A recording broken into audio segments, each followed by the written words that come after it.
Señor mi Dios, al contemplar los cielos, el firmamento y las estrellas mil, al oír tu voz en los potentes truenos y ver brillar al sol en su cegnil, mi corazón entona la canción. Cuán grande es Él, cuán grande es Él. Mi corazón entona la canción. Cuán grande es Él, cuán grande es Él. Al recorrer los montes y los valles y ver las bellas flores al pasar, al escuchar el canto de las aves y el murmurar del claro manantial, mi corazón entona la canción. Cuán grande es Él, cuán grande es Él. Mi corazón entona la canción. Cuán grande es Él, cuán grande es Él.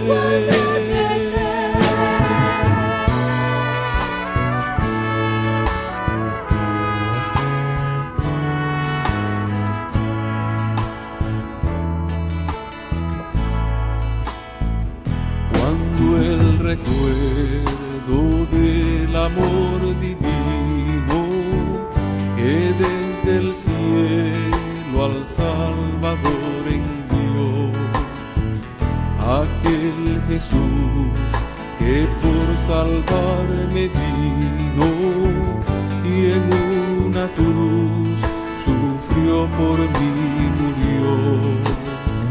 Mi corazón entona la canción. Cuán grande es Él, cuán grande es Él. Mi corazón entona la canción. Cuán grande es Él, cuán grande es Él. Cuando el Señor me llame a su presencia, al dulce hogar, al cielo de esplendor, le adoraré cantando la grandeza de su poder y su infinito amor. Mi corazón entona la canción. Cuán grande es Él, cuán grande es Él. Mi corazón entona la canción. Cuán grande es Él, cuán grande es Él, cuán grande es Él, cuán grande es Él.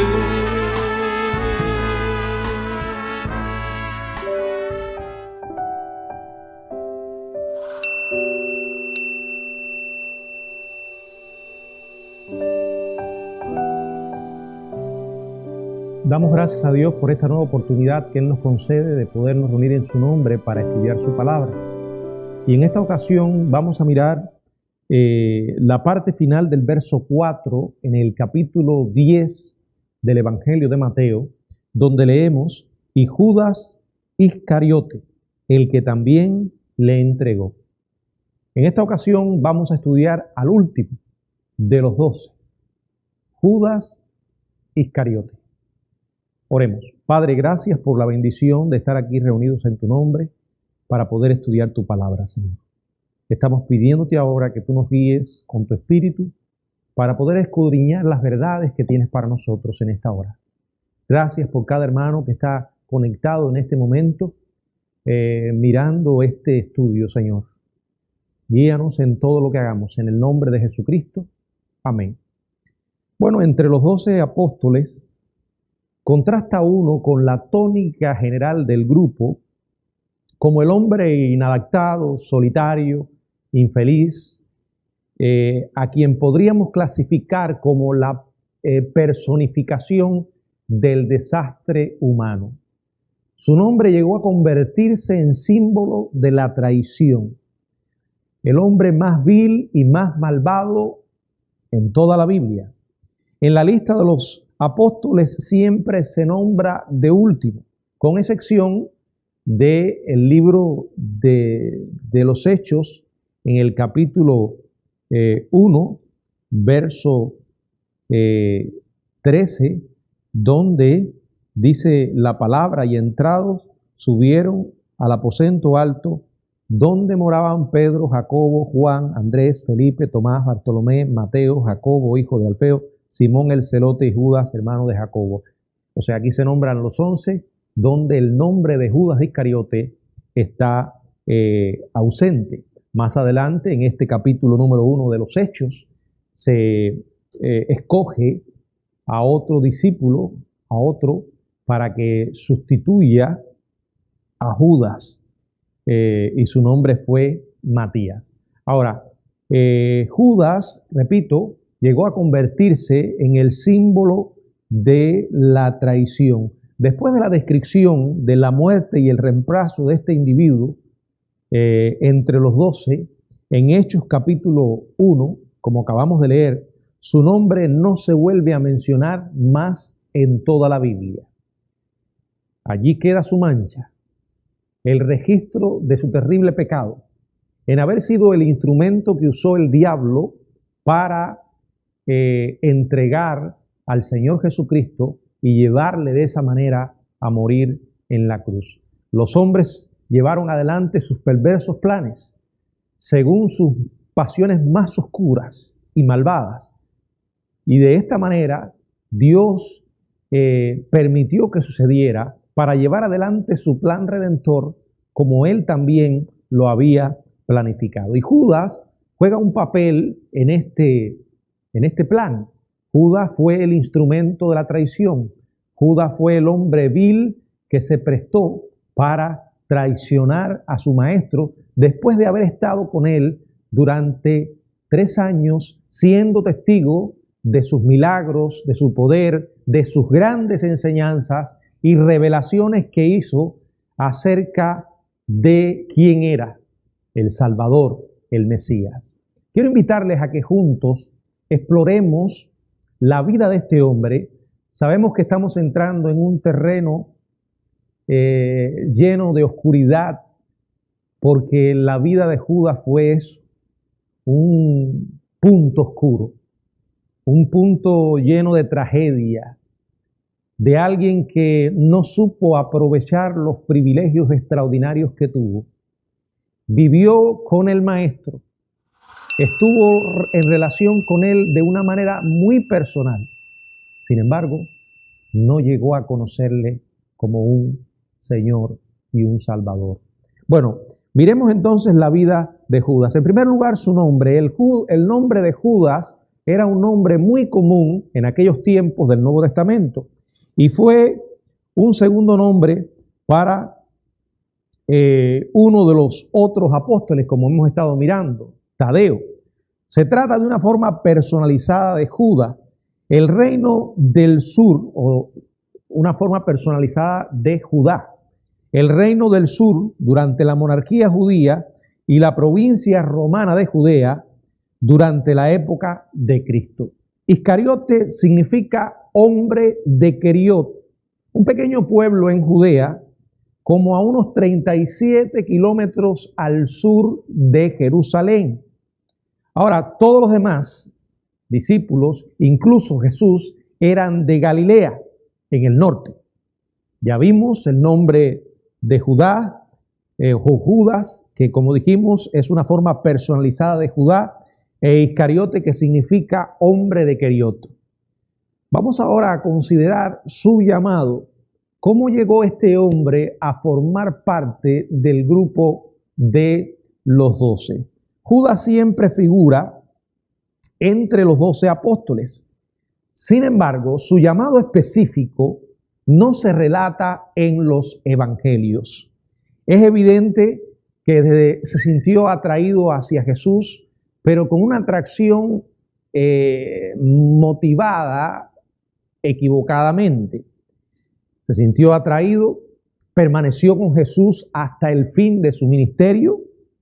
No hay evidencia en lo que encontramos en los evangelios que en algún momento Judas haya sentido algún tipo de interés espiritual en Jesús. Es probable que desde el principio haya estado motivado equivocadamente para seguir a Jesús. Desde el principio quizás vio en él un líder religioso, político, y trató de acercarse y de usarle por razones egoístas. Reconoció el poder, un poder que era obvio en la vida de Jesús, un poder para realizar milagros. También vio en él gran influencia sobre las multitudes y quizás pensó que estas cosas podían ayudar a Jesús a convertirse en el líder político y religioso que Judas estaba esperando. Y como él estaba cerca de Jesús, tal vez pensó que esto le traería grandes beneficios de manera personal. En otras palabras, estaba equivocadamente motivado para estar con Jesús. No estaba interesado en la llegada del reino por causa de Cristo, sino solamente en obtener cualquier tipo de beneficio personal por estar cerca de Jesús. Cristo escogió a Judas. La palabra de Juan, el Evangelio de Juan en el capítulo 6, verso 64, dice la palabra que Jesús sabía desde el principio quiénes eran los que no creían y quién le había de entregar. O sea, Jesús no llamó a Judas desconociendo lo que después Judas haría. Desde el principio el Señor sabía quién era Judas. Podía mirar en su corazón, podía ver la oscuridad de su alma y sabía que ese hombre iba a permanecer indiferente y endurecido a pesar de estar cerca de él. Y de esta manera se convertiría en un instrumento de traición y de vileza. Los discípulos, todo lo contrario. Aunque al principio no entendían lo que Jesús quiso decir cuando habló de Judas, que menciona que uno de ellos le iba a traicionar, les dijo poco después que los falsos discípulos se alejarían de él. Allí en el mismo Evangelio de Juan, en el capítulo 6, verso 70 y 71, dice la palabra: Jesús les respondió: ¿no os he escogido yo a vosotros los 12? ¿Y uno de vosotros es diablo? Hablaba de Judas Iscariote, hijo de Simón, porque este era el que le iba a entregar y era uno de los 12. Refiriéndose a los 12 en su oración sacerdotal, Jesús expresa a su Padre las palabras que aparecen en el Evangelio de Juan, en el capítulo 17, verso 12, donde leemos: cuando estaba con ellos, dijo el Señor, cuando estaba con ellos en el mundo, yo los guardaba en tu nombre. A los que me diste yo los guardé, y ninguno de ellos se perdió, sino el hijo de perdición, para que la Escritura se cumpliese. El Señor no perdió a ninguno de los 12, con excepción de Judas, que se confirmó en su pecado y se negó a ser salvo, rechazó la salvación que Jesús le ofreció también a él. Estuvo dispuesto a seguir en su indiferencia y en su dureza espiritual. El Señor escogió a Judas para cumplir las Escrituras, sabiendo que Judas rechazaría la elección, la salvación. En la última cena Jesús declara en el Evangelio de Lucas, en el capítulo 22, los versos 21 y 22, leemos lo siguiente, Lucas capítulo 22, versos 21 y 22, mas he aquí la mano del que me entrega está conmigo en la mesa. A la verdad el Hijo del Hombre va según lo que está determinado, pero ay de aquel hombre por quien es entregado. Bueno, aunque nuestras mentes infinitas o finitas no puedan comprenderlo, Dios había predeterminado la traición. Aquí lo dice la palabra en el verso 21. A la verdad, disculpen, el 22, el Hijo del Hombre va según lo que está determinado. ¿Determinado por quién? Por Dios. Dios tenía un plan, lo llevó adelante. Sin embargo, el hecho de que Dios tuviera un plan no excusó a Judas de su traición. Dios lo hace responsable. Miren lo que dice el verso 22 en la parte final. Pero ay de aquel hombre por quien es entregado. Aunque nuestras mentes no sea fácil asimilar el concepto de la soberanía de Dios y de la responsabilidad humana, la Biblia los presenta una y otra vez. Y en este caso se nos habla de que Dios había predeterminado la traición. Sin embargo, el mismo Judas fue el único responsable, porque él no actuó obligado. Sencillamente hizo lo que quiso hacer. Judas fue un solapado hipócrita porque él tomó la decisión de andar por ese camino. Aunque las profecías anunciaron su traición, en ninguna manera la Biblia enseña que Judas fue obligado a cometer esa traición. Él se convirtió en el traidor porque él así quiso hacerlo y por eso Dios lo hizo responsable.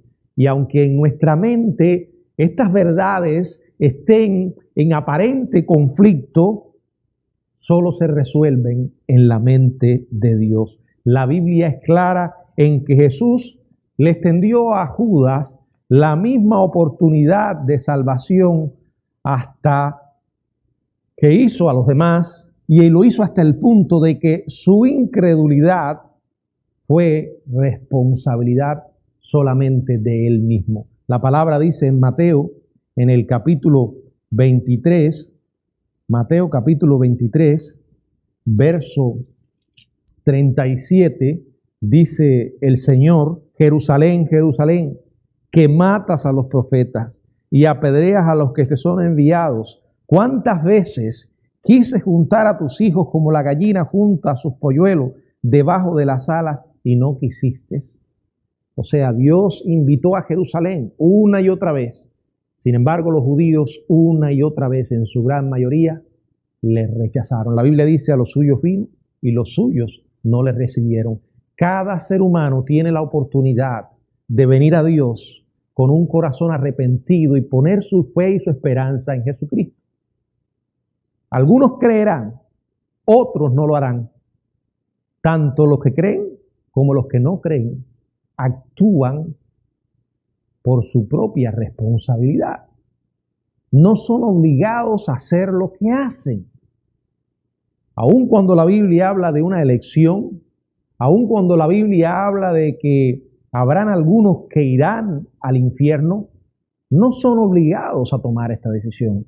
Cada ser humano actúa y es responsable de creer o no creer. Y Judas eligió no creer. Judas rechazó la luz que le fue ofrecida. Bueno, hemos estado mirando su nombre, vimos su llamado, ahora vamos a hablar un poco más sobre él, explorando su carácter. Cuando después de 3 años de instruirlos, Jesús predijo que uno de los 12 lo traicionaría, los otros 11 no tenían idea de qué se trataba. No tenían idea de quién podía ser ese traidor. Al principio, según Mateo capítulo 26, verso 22, entristecidos en gran manera, comenzó cada uno de ellos a decirle: «¿Soy yo, Señor?». Luego comenzaron a discutir entre sí quién de ellos sería el que había de hacer eso. Pero pronto se olvidaron de la traición y comenzaron a discutir sobre quién era el peor entre ellos. O sea, comenzaron a discutir no acerca de quién era el peor entre ellos, sino más bien sobre quién de ellos sería el mayor. La palabra de Dios nos dice en el Evangelio de Lucas, en el capítulo 22, Evangelio de Lucas, capítulo 22, verso 23 y 24, donde podemos leer lo siguiente. Bueno, lo que acabé de explicar. Entonces ellos comenzaron a discutir entre sí quién de ellos sería el que había de hacer esto. Y hubo entre ellos una disputa sobre quién de ellos sería el mayor.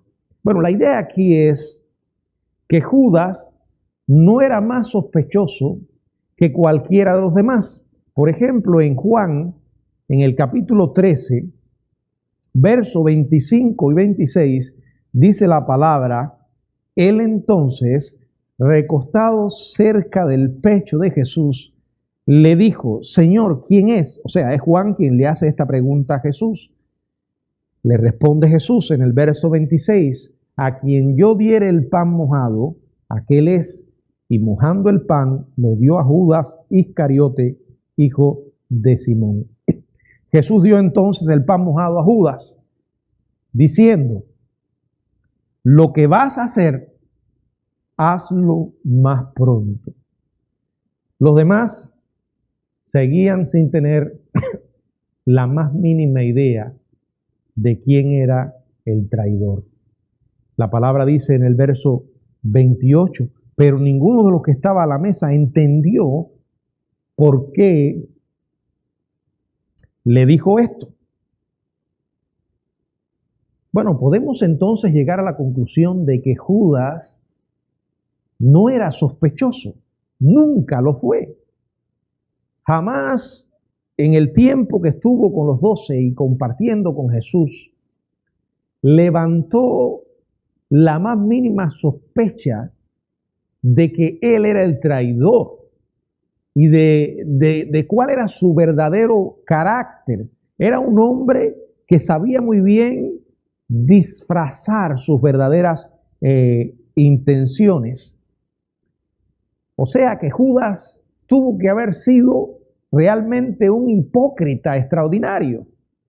Lo habían nombrado el tesorero del grupo. La palabra dice en Juan capítulo 13, verso 29, porque algunos pensaban, puesto que Judas tenía la bolsa, que Jesús le decía: compra lo que necesitamos para la fiesta, o que diese algo a los pobres. Bueno, esto nos dice que ellos confiaban en Judas. No le habían entregado el dinero si él hubiese tenido alguna manifestación de quién era realmente, ¿verdad? Al parecer, Judas era un hombre muy cuidadoso de lo que hacía y de lo que decía. Se había creado una buena máscara.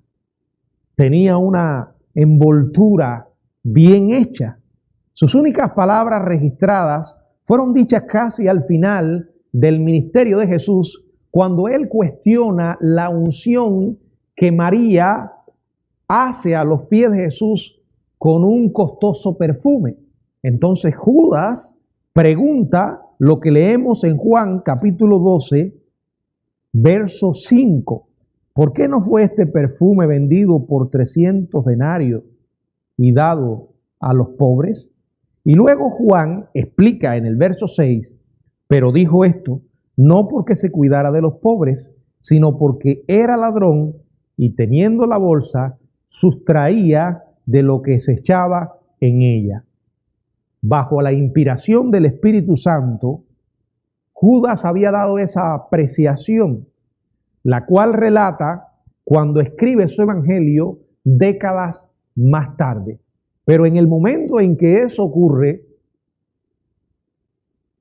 Juan no tenía tampoco idea de quién era realmente Judas y de cuáles eran sus intenciones ocultas. Judas no era por naturaleza más pecador que cualquier otra persona. Pero escuchen esto, el mismo sol que derrite la cera endurece la arcilla. Y la decisión de Judas de no confiar en Jesús se fue haciendo cada vez más dura, mientras se resistía una y otra vez al amor de Jesús y a la palabra del Evangelio, a la palabra del Señor. Judas quería los beneficios terrenales de un reino judío restaurado, pero no tenía interés en la justicia ni en la regeneración espiritual, personal. O sea, él miraba a Jesús con puros intereses humanos. No había ningún tipo de interés espiritual. Judas le dio, o sea, Jesús le dio a Judas toda la oportunidad para que él buscara el perdón y la salvación de Dios. Pero Judas se negó. Algunas personas piensan que porque Judas se le llama el hijo de perdición, estaba destinado a perderse irremediablemente, porque así Dios lo había determinado, y Judas entonces había sido privado de oportunidad para arrepentirse. Cualquiera que piense de esta manera está demostrando un desconocimiento de la palabra de Dios. Porque aunque Jesús le llama hijo de perdición, aun cuando la Biblia habla de él como el traidor y hay profecías acerca de su persona como el instrumento para entregar a Jesús, Judas, repito lo que ya dije, actuó con toda conciencia y sin que haya sido obligado a hacer lo que hizo. Judas se convirtió en el instrumento de la traición porque así quiso él hacerlo. Y por eso Dios le hace responsable. Jesús le amó hasta el fin. Y una vez tras otra le dio oportunidad para arrepentirse y creer. Pero Judas una y otra vez se negó a hacerlo. En el Oriente, un anfitrión siempre ofrecía a un invitado de honor el primer bocado. Este primer bocado consistía en un pedazo de pan mojado en una mezcla de frutas y nueces parecido al almíbar. En la última cena, relatan los evangelios que Jesús ofrece el primer bocado a Judas. Pero en el momento en que el Señor le extiende este privilegio tan especial al traidor, dice la palabra en Juan capítulo 13, verso 27, Satanás entró en él. El mismo Satanás tomó control total de la vida de Judas. ¿Por qué Satanás lo hizo? Porque el corazón de Judas estaba preparado para esto. Hasta el final Jesús lo amó, pero éste no aceptó nada de lo que el Señor ofrecía en cuanto a su salvación y en cuanto a las bendiciones espirituales que Jesús ofrece. Vamos a ver entonces un cuarto aspecto de la vida de Judas, y es su progresivo rechazo. Podemos decir sin temor a equivocarnos que Judas no comenzó su discipulado con la intención de traicionar a Jesús y estaba listo para apoyarlo. Tenía una visión equivocada acerca de Jesús y de quién realmente Él era. Lo miró desde una perspectiva puramente humana. Le apoyó con intenciones equivocadas y estuvo esperando y esperando con la esperanza de que Jesús le cumpliera sus sueños de derrotar al odiado opresor romano. Durante 3 años Judas esperó. Y en la entrada triunfal a Jerusalén debió haber pensado que por fin el anhelado momento había llegado. Pero cuando Jesús se negó a aceptar la corona de la multitud y en vez de eso comenzó a enseñar incluso más intensamente acerca de su arresto y de su muerte, las esperanzas y expectativas que tenía Judas quedaron totalmente destruidas. Esa fascinación que sentía Judas por Jesús se convirtió en desilusión y finalmente en odio. Al darse cuenta de que Jesús no era el hombre que él creía.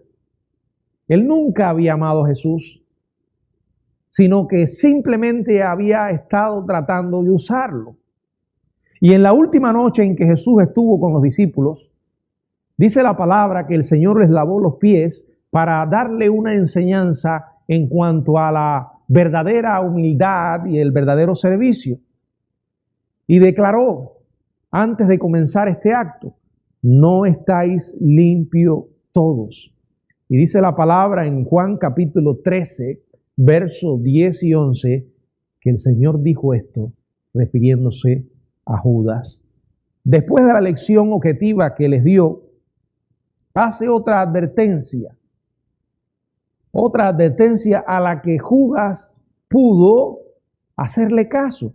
En Juan capítulo 13, verso 18 dice la palabra, no hablo de todos vosotros, yo sé a quienes he elegido, mas para que se cumpla la escritura, el que come pan conmigo, levantó contra mí su calcañar.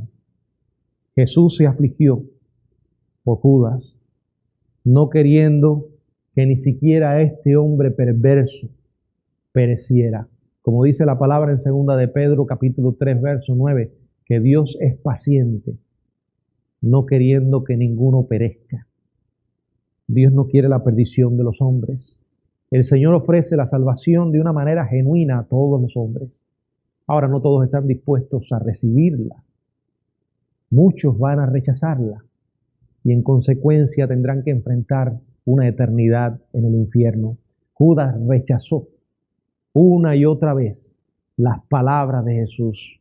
Palabras que podían convertirse en su medio de salvación, serían las palabras que después le juzgarían. A medida que se acercaba el momento de la traición, dice la palabra en el verso 21 de Juan capítulo 13, que Jesús se conmovió en espíritu, declarando, de cierto os digo, que uno de vosotros me va a entregar.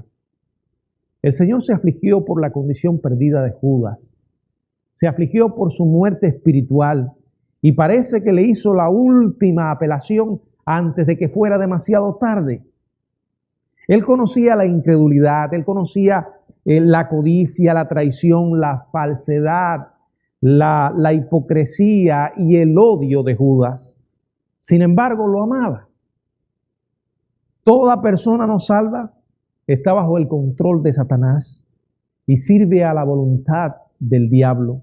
Pero cuando Judas aceptó el bocado de manos de Jesús sin arrepentimiento, el mismo diablo tomó posesión de él de una manera que es aterradora contemplar. Vamos al capítulo 13, verso 27, y después del bocado, Satanás entró en él. Entonces Jesús le dijo, lo que vas a hacer, hazlo más pronto. Aspecto de la vida de Judas, su traición. Ahora, quiero que entiendan algo. Judas no traicionó a Jesús en un ataque repentino de ira, pero al parecer el incidente de la unción de María,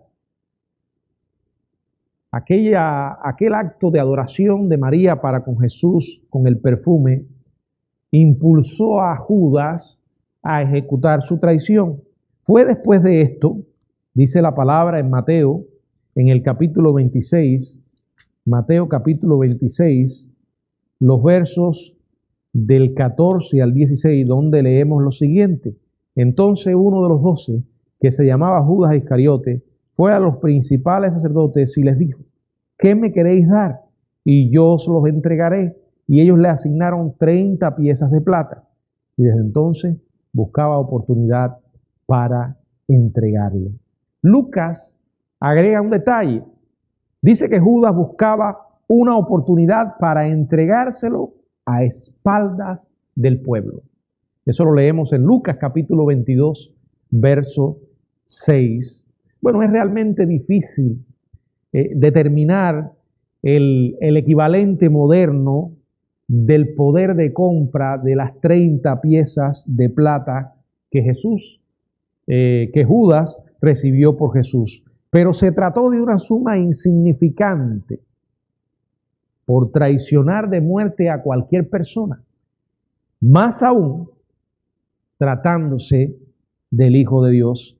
Esa cantidad pequeña nos da una idea de que Judas, con ese odio y esa codicia que llenaba su corazón, estuvo dispuesto a conformarse a cualquier precio.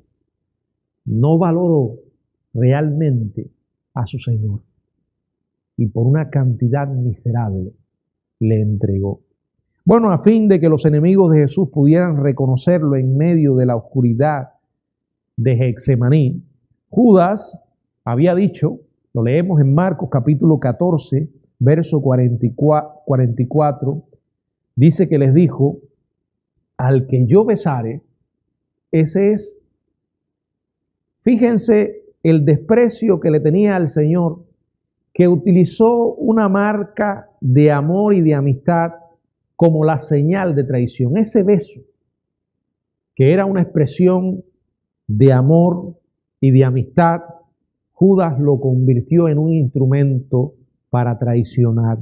No solo profanó la Pascua al recibir dinero de sangre, sino que también profanó a Getsemaní, ese lugar privado de adoración y solaz que sabía que Jesús amaba.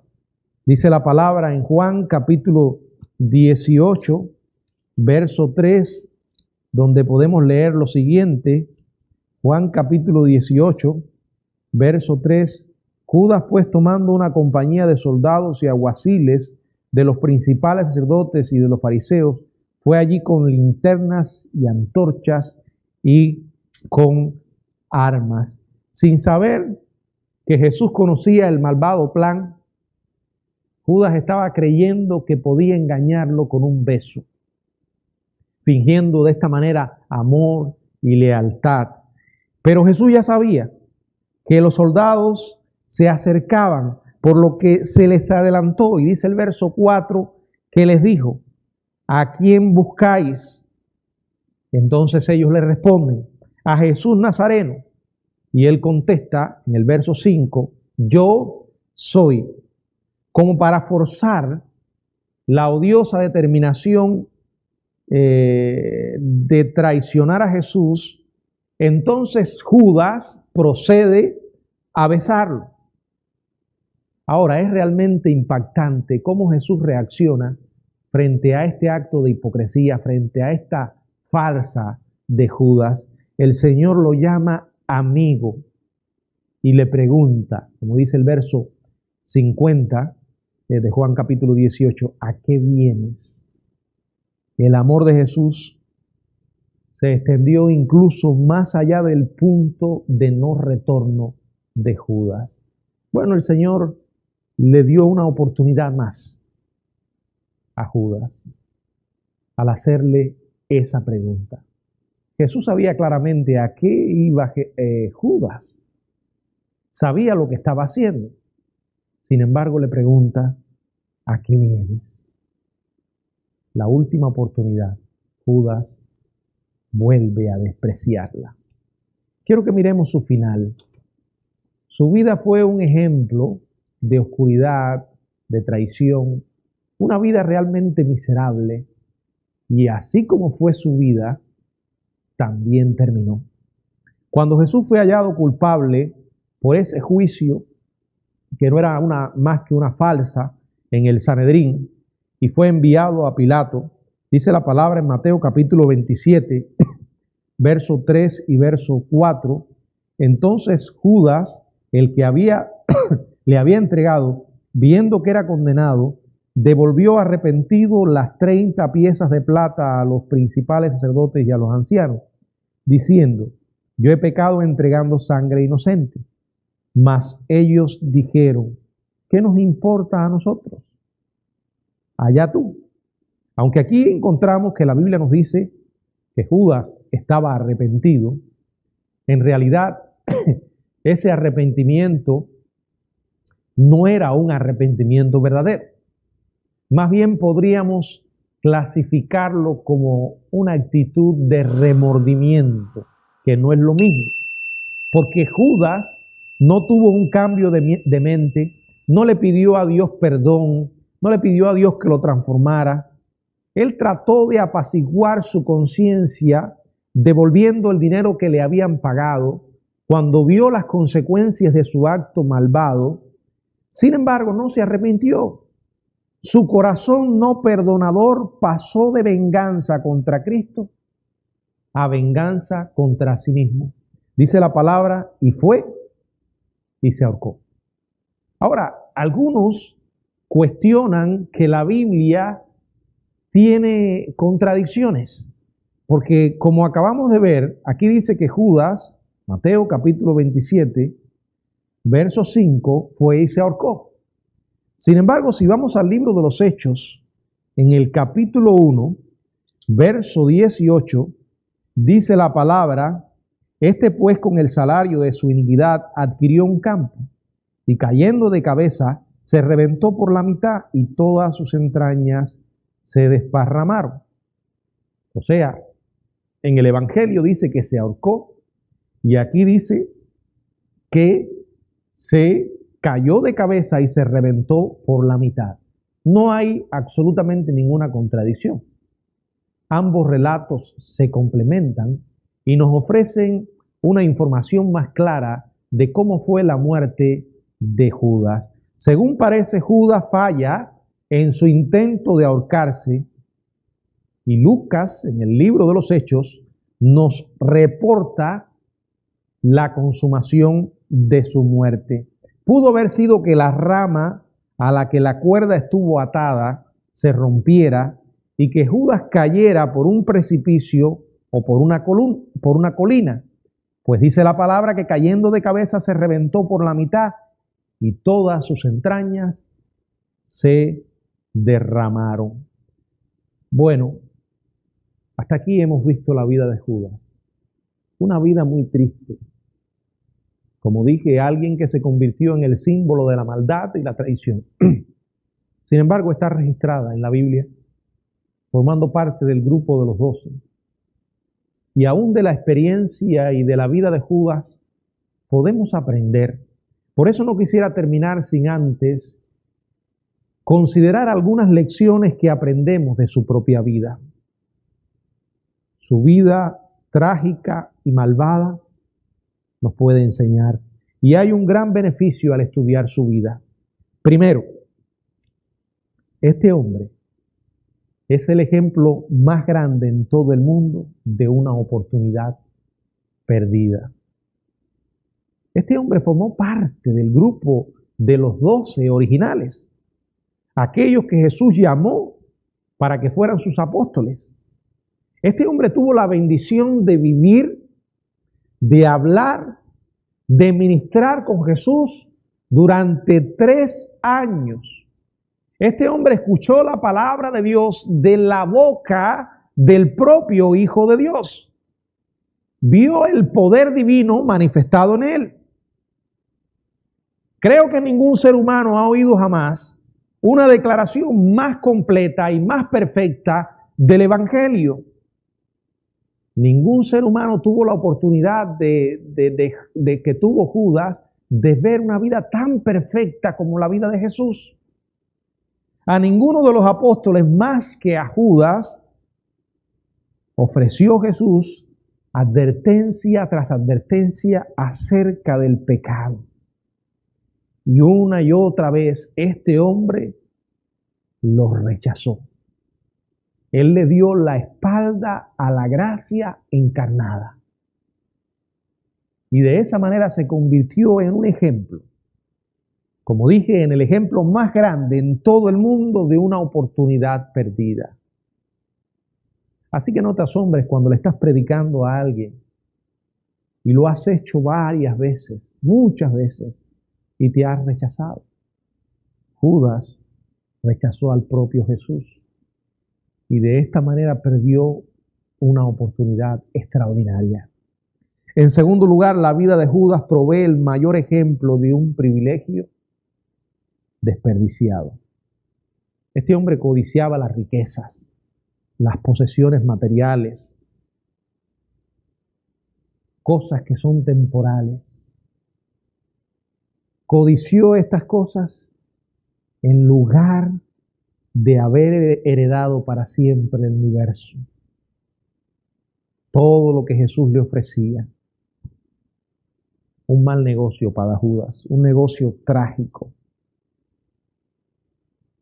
Corrió tras las miserias de este mundo y perdió los tesoros celestiales. Tercero, la vida de Judas sirve como la ilustración más clara de que el amor al dinero, como dice la palabra en primera carta a Timoteo, capítulo 6, verso 10, el amor al dinero es la raíz de todos los males. Este hombre amó tanto el dinero que estuvo dispuesto a vender al Hijo de Dios por una cantidad irrisoria. Amaba el dinero, codiciaba el dinero y esto lo perdió. En cuarto lugar, la vida de Judas es el objeto supremo en la historia del amor tolerante y paciente de Dios. Solo el Señor pudo haber conocido desde el principio la maldad absoluta que había en Judas sin haberle retirado el ofrecimiento de la gracia. En la última cena, Cristo le presentó a Judas un bocado mojado como un gesto de amor y honra. E incluso cuando lo estaba traicionando con un beso, Jesús lo llamó amigo. Y aún en aquel momento le hace la pregunta, ¿a qué vienes? Judas fue un hipócrita. Podemos decir que el hipócrita consumado de todos los tiempos. Un ejemplo supremo de una vida impía que se oculta detrás de Cristo mientras sirve a Satanás. Y se perdió.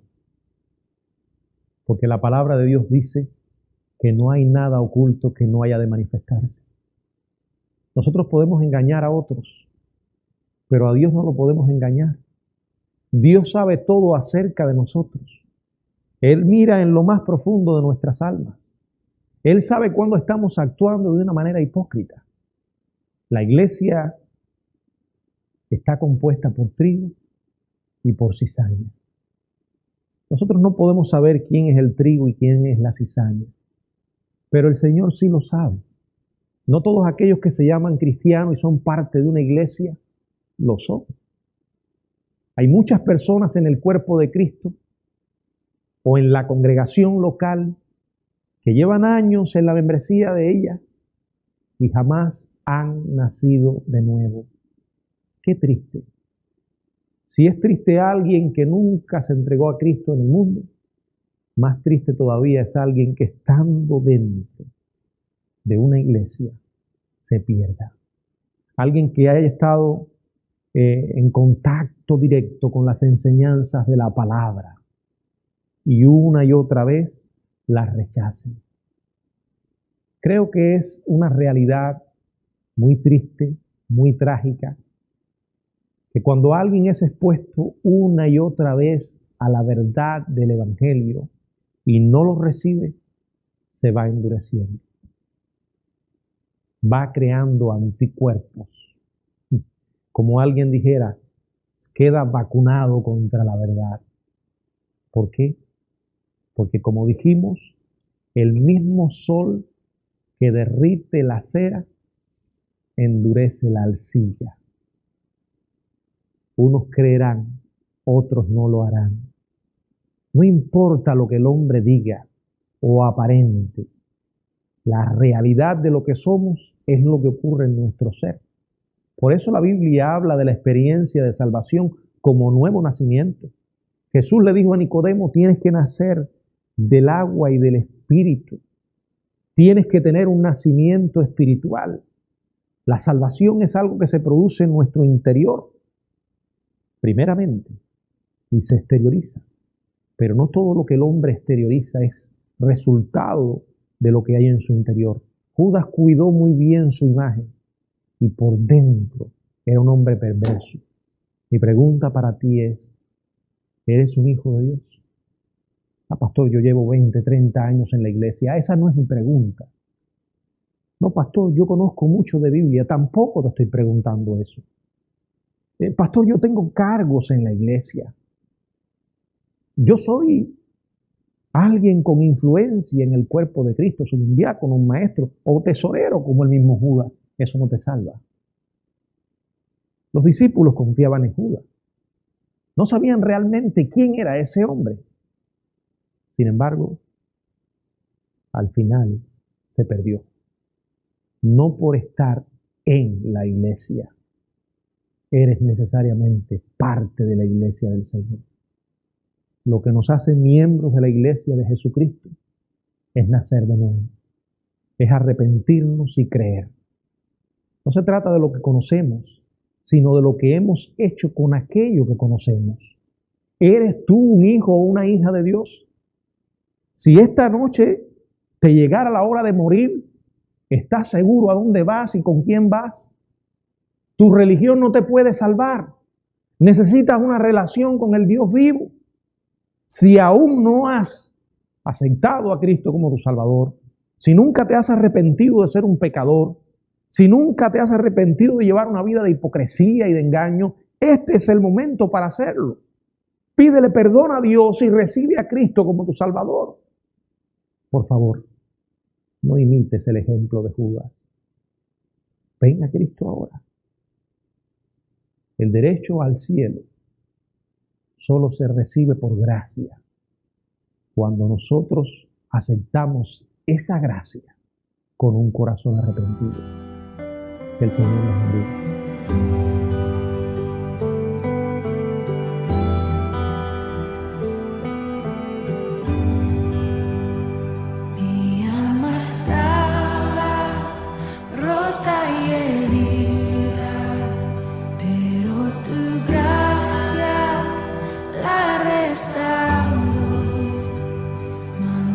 Vacías que tú llenaste, soy libre en ti, soy libre en ti.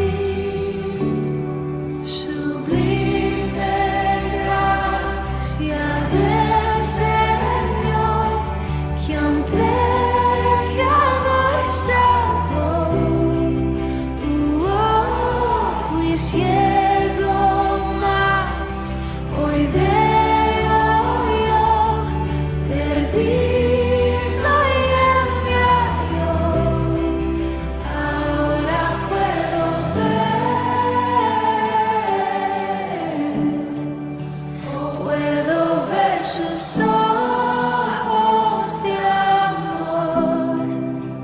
Quebrantado fue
que